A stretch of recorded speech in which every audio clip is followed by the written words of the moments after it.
शेर बहुत तेजी से उनके ऊपर झपटा। उनके पास बचने के अलावा और कुछ भी करने का कोई मौका नहीं था। ताकत एक जगह हो गई और फुर्ती एक जगह। बात साफ थी कि इसमें जीत फुर्ती की ही होनी थी, तो शेर के पंजे की ताकत भी अपना कमाल दिखा ही देती। हालांकि ऐसा कुछ भी नहीं हुआ जिसका अफसोस मनाया जा सके। रोहन और उसके साथी शेर की पहुंच से दूर उछलने में कामयाब हो गए। शायद उन लोगों की किस्मत में अब सुकून से हंसना, यहां तक कि सांस लेना भी नहीं लिखा था।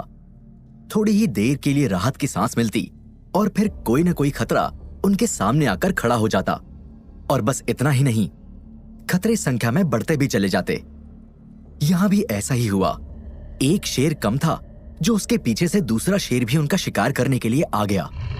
शेर की जितनी फुर्ती पाना वैसे ही मुश्किल काम है, और ऊपर से शेर की ताकत भी कई इंसानों के बराबर होती है, तो ये शेर भी किसी सुपर ह्यूमन से कम नहीं थे। मुसीबतें रोहन और उसके साथियों का दामन थाम चुकी थी और अब उनको छोड़ने का कोई इरादा भी नजर नहीं आ रहा था। दूसरा शेर भी उनकी तरफ झपट ही गया। इस बार रिया और रोहन एक तरफ उछले और जय और काव्या दूसरी तरफ। उनके उछलते ही दोनों शेरों ने अपने अपने खेमे बांट लिए। एक शेर दोबारा से रिया और रोहन की तरफ उछला और दूसरा शेर जय और काव्या की तरफ। भागो, हम दोबारा एक दूसरे को ढूंढ लेंगे, लेकिन अभी अपनी जान बचाकर भागो, रोहन ने कहा और रिया का हाथ पकड़कर एक तरफ भागने लगा। रोहन जानता था कि अपनी सुपर स्ट्रेंथ का इस्तेमाल करने के लिए उसे थोड़ा वक्त चाहिए था, लेकिन शेर की फुर्ती के आगे वो वक्त मिल पाना नामुमकिन था। ऐसे में थोड़ी देर तक भागकर सही मौका ढूंढना ही अकेला ऑप्शन था। रिया और रोहन काफी दूर तक भागते रहे। कभी वो किसी पेड़ का सहारा लेकर चकमा देते, तो कभी घनी झाड़ियों के सहारे शेर को चकमा देते। वो दोनों इस बात को अच्छी तरह से जानते थे कि शेर से उनका कोई मुकाबला ही नहीं था। वो जंगल का राजा था और शिकार करने में सबसे बेहतर। ऐसे में अपनी जान की बाजी लगाना बेवकूफी ही था। शेर काफी देर तक उनका पीछा करता रहा। तभी रोहन को पेड़ पर एक रस्सी का फंदा दिखाई दिया। रोहन ने भागते भागते ही उस रस्सी का दूसरा छोर देख लिया। अब वैसे भी उनके अंदर और भागने की हिम्मत नहीं बची थी। रोहन अकेला तो अभी भी भाग लेता, लेकिन रिया के पास ऐसी कोई खूबी नहीं थी कि वो थोड़ी देर और भागने की हिम्मत जुटा पाती। उसकी सांस लगभग टूटने लगी थी। ऐसे में किसी दूसरी चीज का सहारा लेना ही रोहन के सामने एक बेहतर ऑप्शन था। पेड़ की डाल से रस्सी नीचे की तरफ आई थी।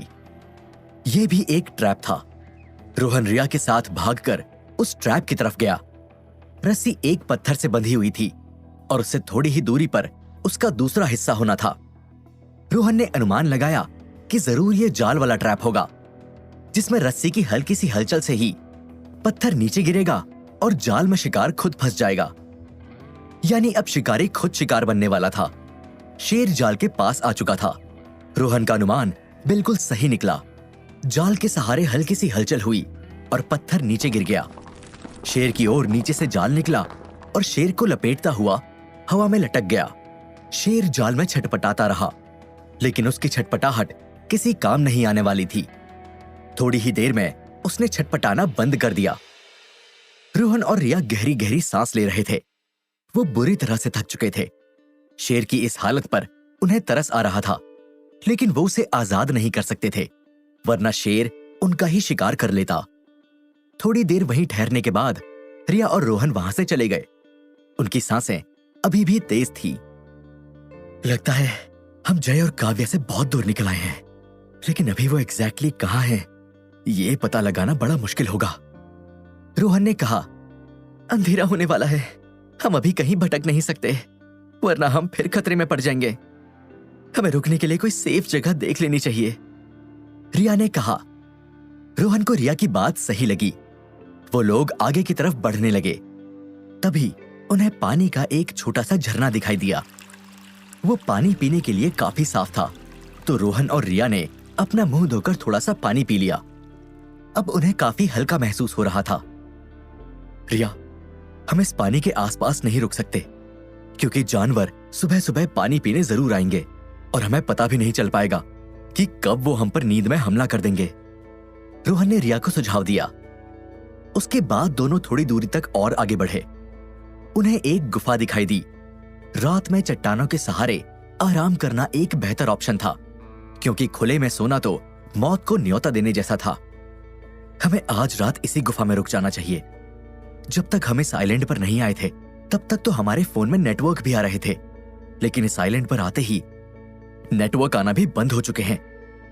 जहां तक मेरा अनुमान है, हम दक्षिण से आए थे और हमें उत्तर की तरफ बढ़ना है, तो हम कंपास की मदद से कल सुबह उत्तर की तरफ बढ़ना शुरू कर देंगे। रोहन ने सुझाव दिया। रिया को रोहन का आइडिया ठीक लगा, इसलिए वो दोनों गुफा की तरफ बढ़ने लगे। गुफा में पहुंचने के पहले उन्होंने कुछ सूखे पत्ते और लकड़ी इकट्ठा कर लिए ताकि रात की ठंडक से बचा जा सके। रोहन एक साइड पॉकेट में कुछ जरूरी चीजें रखे था और उसके पास माचिस भी मौजूद थी। रोहन थोड़ी बहुत तैयारी से निकला था। वो जानता था कि अनजान इलाके में किसी भी चीज की जरूरत पड़ सकती है। दूसरी तरफ जय और काव्या उनके पीछे पड़े शेर से भाग रहे थे। जय को अपना कॉन्सेंट्रेटेड पंच इस्तेमाल करने का मौका नहीं मिल पा रहा था। हालांकि वो अभी तक तो शेर की रफ्तार से बचने में कामयाब हो रहे थे, लेकिन वो जानते थे कि ये कहानी ज्यादा देर तक नहीं चल सकती थी। शेर के मुकाबले उनका स्टेमिना जल्दी ही दम तोड़ने वाला था, तो उसके पहले ही उन्हें शेर से पीछा छुड़ाने की जरूरत थी। तभी काव्या को एक बड़ा सा पत्थर दिखाई दिया, तो वो दोनों उस पत्थर के पीछे छुप गए। जय, मेरे पास एक आइडिया है, लेकिन वो कितना काम करेगा इस बारे में मैं ज्यादा श्योर नहीं हूं। काव्या ने कहा, तुम्हें लगता है हमारे पास रिस्क ना लेने का कोई भी मौका है? अभी तो जहां बात बने वहीं बेहतर है। वैसे तुम्हारा आइडिया क्या है? जय ने पूछा। मैं पिछले कुछ समय से ह्यूमन बॉडी के बारे में पढ़ रही हूं। हमारी बॉडी में ऐसे कुछ पॉइंट होते हैं जहां यदि जोर से हमला किया जाए तो बड़ी चोट पहुंचाई जा सकती है। ऐसा ही एक पॉइंट गर्दन के पास भी होता है। यदि उस पर हमला करें तो हम किसी को भी बेहोश कर सकते हैं। काव्या ने समझाया। लेकिन तुम्हें नहीं लगता कि शेर और इंसान के शरीर में उन पॉइंट की लोकेशन अलग अलग होगी?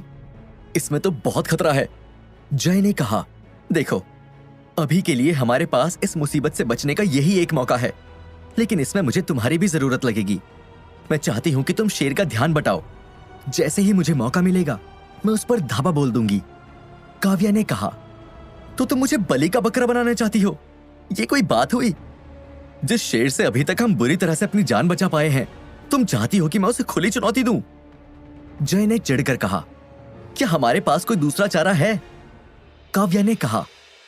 जय जानता था कि काव्या की बात एकदम सही है, इसलिए वो चारा बनने के लिए तैयार हो जाता है। वो उस बड़े से पत्थर से बाहर निकला और उसने दूसरी तरफ एक छोटा सा कंकड़ उछाला। शेर को लगा कि वहां उसका शिकार है, तो वो उसी तरफ भागा। इतने में जय ने एक मोटी सी लकड़ी उठा ली। शेर जब कंकड़ वाली जगह पर पहुंचा तो उसे कुछ नहीं दिखा। शेर पीछे की तरफ घूमा तो जय उसकी ओर लकड़ी लेकर खड़ा था। शेर बड़ी ही फुर्ती से जय की तरफ भागा और उसने छलांग लगा दी। जय पीछे की तरफ झुका और लकड़ी से हमला करने की कोशिश की।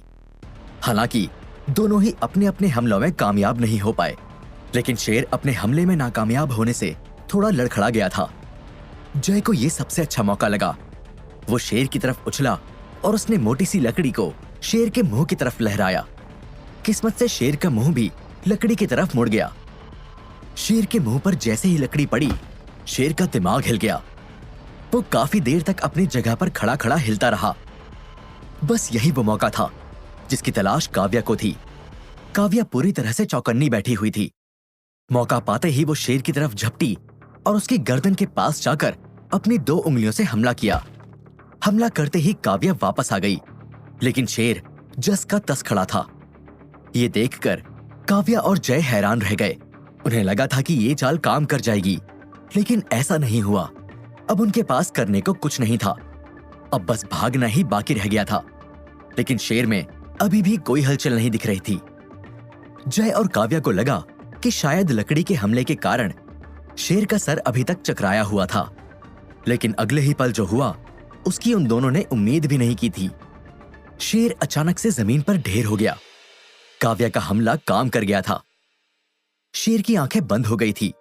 वो बेहोश हो गया था। ये देखकर काव्या और जय की आंखें खुशी से भर गई। ये एक जश्न का माहौल था। एक बड़े खतरे से उनका पाला झड़ गया था। बला टली, लेकिन अब हम रोहन को कहां ढूंढेंगे? काव्या ने कहा। अभी फिलहाल तो रोहन को ढूंढना ठीक नहीं रहेगा। अभी हमें ठहरने की कोई जगह देख लेनी चाहिए, जय ने कहा। उसके बाद जय और काव्या किसी सुरक्षित जगह की तलाश में चले गए। उधर रोहन और रिया झरने के पास थोड़ी देर के लिए बैठ गए। उन्होंने अपनी गुफा को साफ करके वहां सोने लायक जगह बना ली थी। बहुत दिनों से रिया और रोहन को आपस में बिताने के लिए समय ही नहीं मिल रहा था। चारों तरफ से हमले और खतरा ही बढ़ रहा था। आजकल दुनिया में प्यार की जगह कितनी कम बची है, रिया ने रोहन का हाथ पकड़कर कहा। हाँ, इस दुनिया में प्रेम से ज्यादा युद्ध लड़ने पर जोर दिया जाता है। हमें इतिहास भी बस युद्ध लड़ने वालों का बताया जाता है। हम हमेशा युद्ध लड़ने वालों को ही याद रखते हैं, प्रेम रखने वालों को कोई याद ही नहीं रखता, रोहन ने कहा। तो क्या हम प्यार करना छोड़ दें? रिया ने पूछा। मुझे तो ऐसा नहीं लगता। जब तक इस दुनिया में प्रेम करने वाले जिंदा हैं, तब तक प्रेम सहजने वाले भी रहेंगे और ये रीत हमेशा बची रहेगी, रोहन ने जवाब दिया। रोहन और रिया काफी देर तक वहां बैठे रहे। आज की रात उनके साथ की रात थी, जहां कोई भी उन्हें प्रेम करने से रोकने वाला नहीं था। अभी तक ना तो उनकी बातों को किसी ने रोका था, ना कोई वहां आया था। ये सिर्फ और सिर्फ शाश्वत प्रेम के लम्हे थे। रिया की चिंताओं को दूर करने के लिए रोहन ने उसके माथे पर चूमा। माथे पर किया गया चुंबन किसी चुंबक की भांति चिंताओं को सोख लेता है और इसे लेने वाला शख्स चिंताओं से मुक्त होकर प्रेम के सागर में डूब जाता है। रिया की आंखों में आंसू भर आए थे। वो रोहन के साथ अभी तक हर हालत में खड़ी रही थी। रोहन ने भी रिया के लिए अपना सब कुछ कुर्बान किया था और रोहन अपनी जिंदगी का हर एक लम्हा रिया के साथ बांटने को तैयार था। जब तक रात गहरी नहीं हुई, तब तक रिया और रोहन का प्रेम गहरा होता रहा और फिर वो दोनों गुफा की तरफ हाथों में हाथ डाले बढ़ते रहे। जब वो गुफा में पहुंचे तो वहां की आग बुझ चुकी थी, जिसे देखकर रोहन को थोड़ी हैरानी हुई, क्योंकि अभी तक ऐसी कोई हवा नहीं चली थी जिसके कारण वो आग बुझे। रोहन ने फोन की लाइट जलाई। अचानक ही उन्हें दो चमकती आंखें दिखाई दी। रोहन तुरंत समझ गया कि ये कोई भयानक जानवर है जिसकी गुफा में उन्होंने कब्जा किया था। अगले ही पल वो जानवर रोहन और रिया के सामने था। एक बड़ा सा भेड़िया गुर्राता हुआ रोहन और रिया की तरफ देख रहा था। डर के मारे रिया कुछ कदम पीछे हुई तो एक पत्ता चरमरा गया। आवाज सुनकर भेड़िया रिया की तरफ झपट पड़ा। क्या रोहन रिया को बचा पाएगा? क्या रोहन और उसके साथी सही सलामत फिर से मिल पाएंगे?